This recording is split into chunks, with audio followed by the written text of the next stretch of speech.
Man, look at that valley out there. Pretty. There's the lake. Yeah, sometimes I think I should take up fishing again. Looks like we got some rain out there coming in. So, boy oh boy. Man, I'm just out here taking a late evening drive. Now that the heat of the day has subsided, just having a good old time on my bike, thinking about what kind of things I want to talk about. 'Cause I got a lot of things I want to talk about. Not always a whole lot of time to do it though. But I think we're going to talk about Harley Davidson and the whole woke thing one last time. At least I hope it's the last time. And we'll do that right after the intro.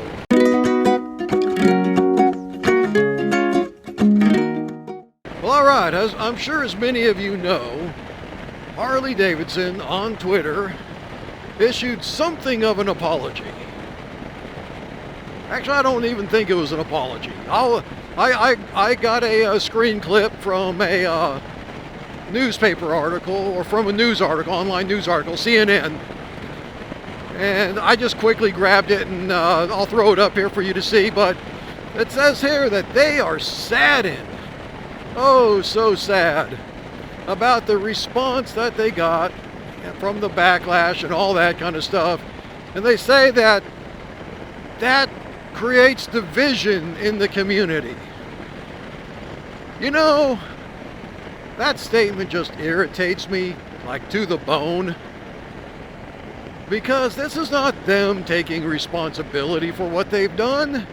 This is them trying to tell us, and I guess since I'm wearing a Harley Davidson t-shirt that I bought at a Harley Davidson dealership, I can say I'm a customer. At least of their merch, right? But they're saying we are the problem. Remember when Bud Light did that? You know, tried to make us the problem for their bad decisions. And I find that awful. So Harley is doing the same thing, right? They're saying that we're the problem, we're the reason for the division. And I'm like, you know what? You, Harley, you are the reason for the division. Your nasty practices. Can I go this way? And it's like Harley Davidson or Coors or Jim or Jack Daniels or whoever else. Got to open my lid. Whenever you decide that you're going to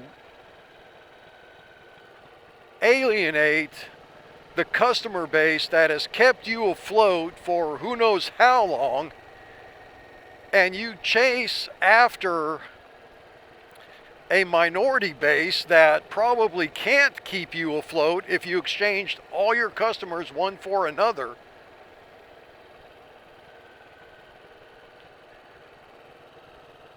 and do that, and you wonder why people get upset. You know, it's you that create the division. It's you that decide you're not happy with your core customer group that has kept you afloat through good times and in bad, that you need to pander to some small segment of the population for reasons that don't make any real sense.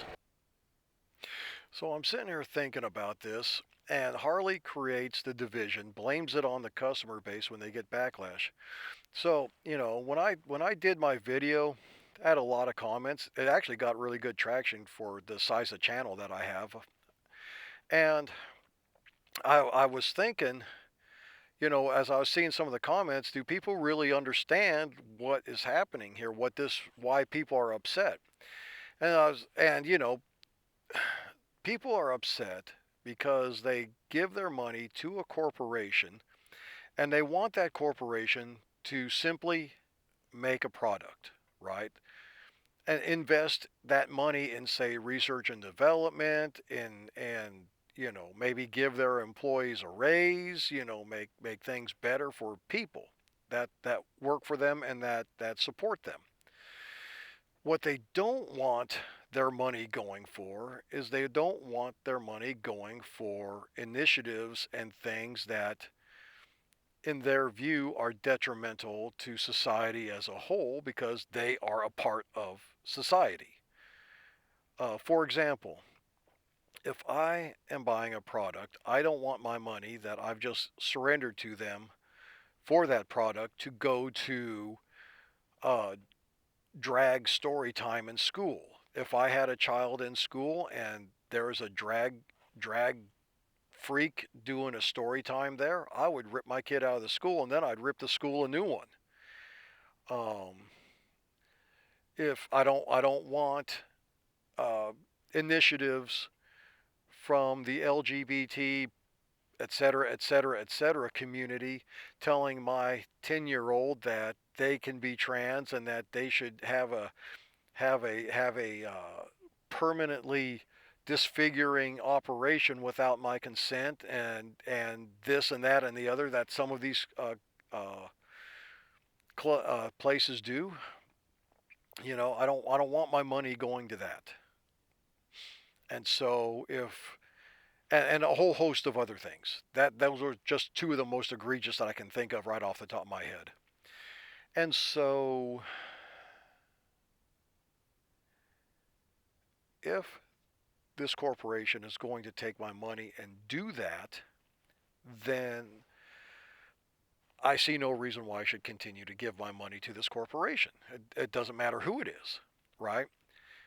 And I know that when you're publicly traded, that, you know, these large investment groups are going to grab a hold of you and they're going to try to force you to change, even if you didn't want to, right?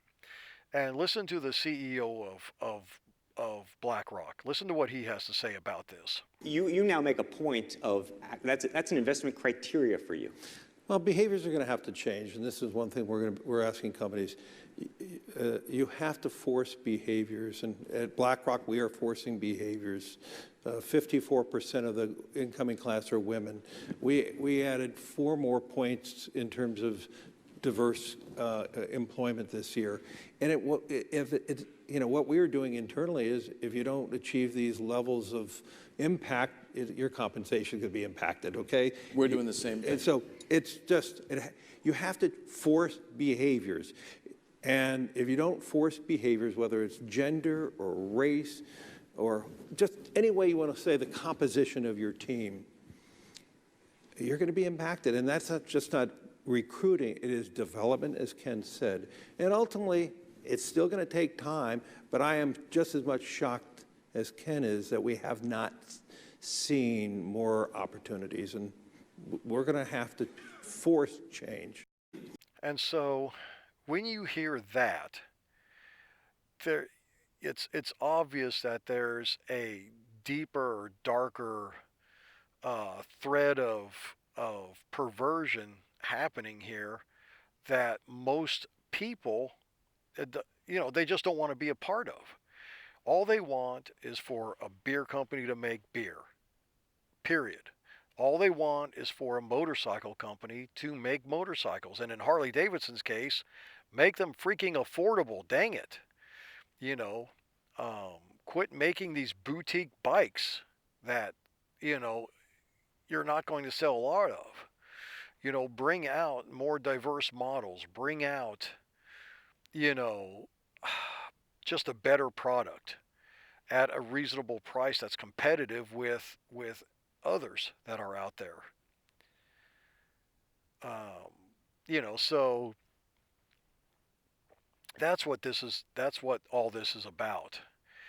And Harley issued that statement, and it's a non-apology, and it's divisive in its nature. And so is Harley actually getting out of the DEI game? Is it actually getting out of the woke game? And my thought is no, they're not. No, they're not. The reason why is because the people that are doing this haven't changed. You still have the same CEO, you still have the same board. And if the people haven't changed, the ideology hasn't changed. All that they're doing now is buying some time, trying to get the heat off. But it's going to come back. It's going to come back with a different name, maybe. There's already places like, I think, Jack Daniels that are doing diversity and inclusion, but dropping the equity. It's the same thing. It's the same thing, just wrapped in a slightly different package. And the reason why diversity, equity, and inclusion is so bad is because people are hiring other people not based upon qualifications, but upon color, gender, and identity. And they're just wanting to fill roles that, have been traditionally white, blah, blah, blah, blah, blah, with a bunch of other nonsense. I don't want to say that. That's not right. With a bunch of other people that aren't necessarily qualified for their roles, but they make the demographic of that company look different. Again, is that really what your customers are giving you money for to do? No, they want you to make a product, they want you to make a good product, and they want you to make the product affordably. I don't know, man. This game that we're playing, these social construct games that are going on, these are not good games to play. They are not healthy. They're not good for our future, anybody's future. These games that we're playing, these social construct games,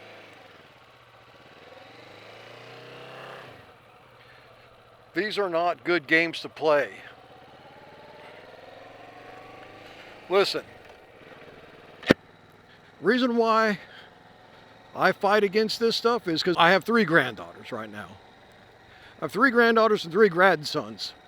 And I will tell you, if I saw a dude that looks like a lady following one of my little granddaughters into the female bathroom, you can darn well bet I'm coming in there glocked and locked.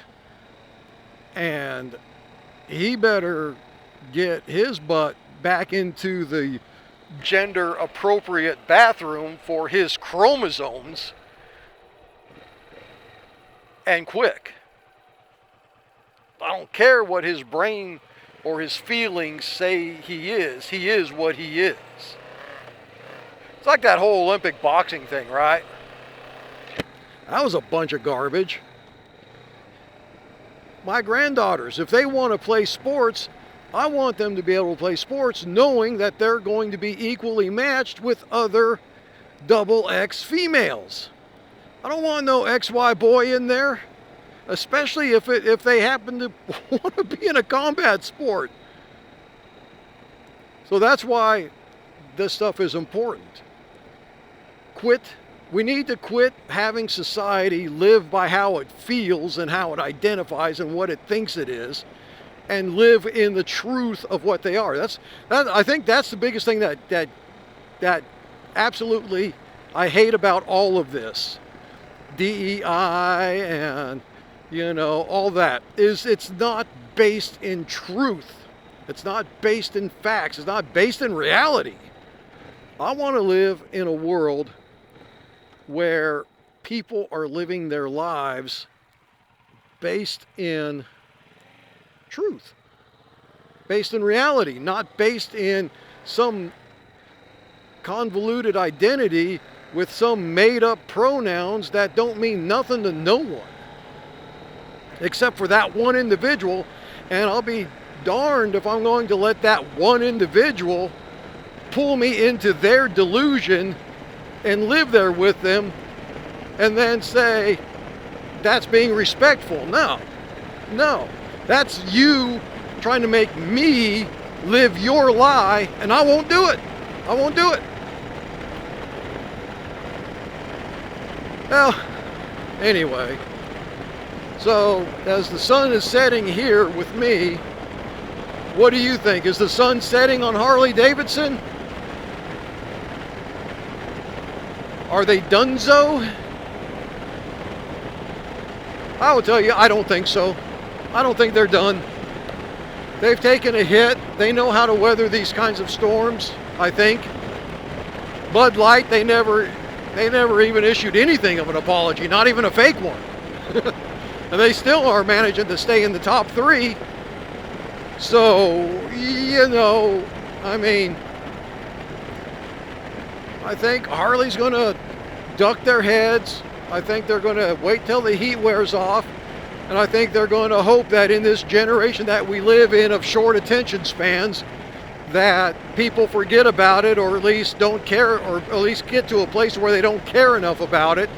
And then they'll just start back up again. Maybe it'll be under a different name, maybe it won't. You know, I hope that's not going to be the case, but you never know with this stuff. But I can tell you this, Indian is swamped. Indian is swamped with Harley Davidsons. They can't keep up with the trade-ins, and they're not able to give a big value on Harley trade-ins because there's so many people. I was watching this, let me back up for a second and say I was watching this YouTube video from this Indian dealership, and this dude is like telling people, keep your Harleys. He said, we can't give you a big number trade-in on your Harley because we have so many of them. He said, yeah, we want to sell you an Indian, but you know, so many Harleys have come in that they're selling more. They've got more Harleys than Indians on their lot. And they just can't keep up with that kind of crush of a demand. And you know, some of these guys, they've spent $30,000 on their Harley, right? Whether it's base price plus all the good stuff, or whether it's just like a, you know, not a CVO, but one of the higher end models. They can't give them like the balance of their loan in trade-in, right? They just can't, because now it's got a supply and demand thing, and there's more supply than there is demand, so that drives the prices down, et cetera, et cetera, et cetera. So they're giving them, you know, fraction of a cost of what they're worth because they have too many. And so he's like saying, look, if you're upside down on your loan and with a Harley, which is super easy to do, then you need to keep your Harley. You need to do whatever you need to do to make you feel good about keeping it, debadging it, what have you, but keep it and ride it and like it. You know, it's not a bad bike. And it's funny that the Indian is saying this. He's like, it's not a bad bike. You know, it's not a terrible bike. Enjoy it. But, you know, what do you do, man? What do you do? Anyway, that's all I'm going to say about it, I think. I'm done. Anyways, as always, you all be good. Take care of yourselves out there. Ride safe.